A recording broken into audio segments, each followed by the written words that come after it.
C'est quoi la liberté financière? Du temps et de l'argent?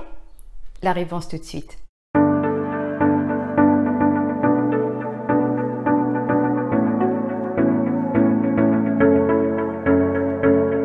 Bonjour, ici Lucette Saint-Honoré, coach patrimonial et auteur du livre Mon argent travaille pour moi. Si c'est votre première visite sur ma chaîne, je vous souhaite la bienvenue et vous invite à vous abonner sans oublier de cliquer sur la cloche de notification pour être informé régulièrement de mes prochaines vidéos. C'est quoi pour vous la liberté financière? Du temps et de l'argent? Il y a des gens qui ont du temps et d'autres qui ont de l'argent. Quand on a peu ou pas d'argent à investir, on investit son temps. On investit son temps pour faire plus d'argent. Mais si on ne sait pas comment utiliser l'argent pour avoir plus de temps ou utiliser le temps pour avoir plus d'argent, on reste toujours dans l'une de ces deux catégories. Ceux qui ont l'argent et pas le temps, et ceux qui ont le temps et pas l'argent. Ils représentent environ 99% des gens. Et il y a les 1% qui sont libres financièrement et qui ont donc le temps et l'argent. Ils ne travaillent pas pour l'argent, mais l'argent travaille pour eux, leur permettant ainsi de profiter de leur liberté pour vivre leurs rêves. Tout comme l'argent, le temps est un outil. Il faut apprendre à l'utiliser pour s'enrichir.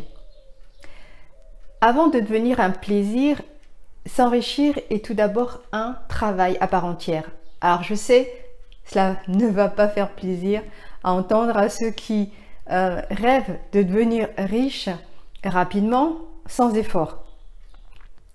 Mais c'est vrai, cela demande des efforts, de l'engagement, de la détermination. C'est un travail qui nécessite une bonne éducation financière et une bonne maîtrise de son temps.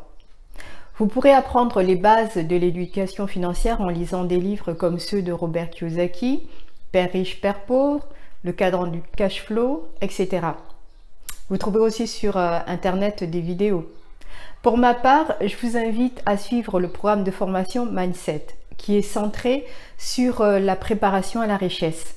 Vous trouverez le lien dans la description. Pour ce qui est de la maîtrise du temps, je préfère parler de gestion des priorités plutôt que de gestion du temps. Il y a différentes façons de gérer ces priorités.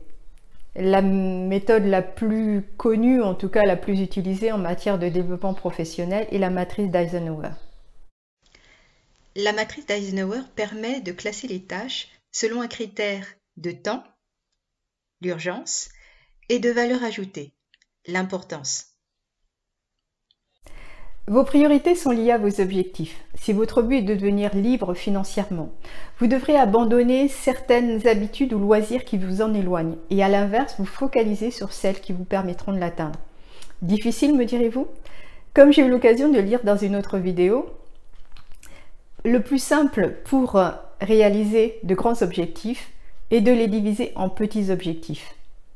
Chaque jour, faites une action pour vous rapprocher de votre but. Il n'est pas nécessaire donc de faire de grandes choses, juste de vous concentrer sur ces petites choses qui représentent vos priorités du jour. En faisant cela, jour après jour, vous allez atteindre votre objectif, vous allez devenir libre financièrement. Gardez présent à l'esprit que le temps et l'argent sont des outils. À vous d'apprendre à les utiliser pour votre plus grand bien et celui de tous. Si vous souhaitez apprendre à utiliser ces deux outils, je vous invite à me contacter pour 45 minutes de coaching gratuit. Vous trouverez le lien sous la vidéo. Vous avez aimé cette vidéo? Eh bien, je vous invite à mettre un pouce bleu histoire de m'encourager et de vous abonner à ma chaîne pour toujours plus d'astuces, de conseils et d'idées pour atteindre la liberté financière. À bientôt!